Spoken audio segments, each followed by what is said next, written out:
mga brother, welcome to my vlog.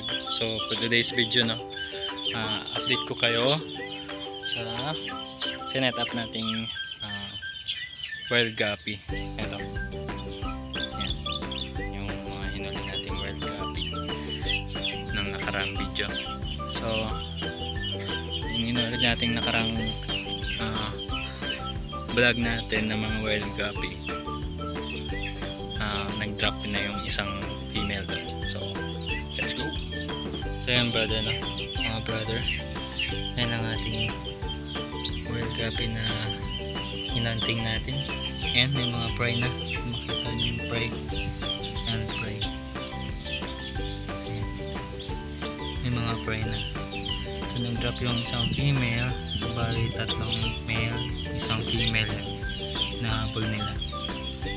So nag-drop siya ng mga prey. Ayan, yan yung prey nila, brother, mga brother. So dito naman yung mga juby na wild guppy. Ayan, makita natin dito may mga wild guppy rin dito na. Ayan, umuulan kasi brother. Yan yung mga wild guppy.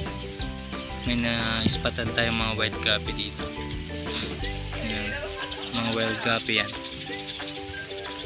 Ayan, ayan, kita nyo mga wild guppy yan brother. Yan, so bakit merong ano dyan? So yan, palayan yan. Yan mga brother, no, yan yung wild guppy. So kung makikita nyo sa video, yan na, umulan na. That's all for today's video mga brother, sa update natin sa ating hinuli na wild guppy, no, na paparamihin natin at binibreed natin. So see you on the next vlog.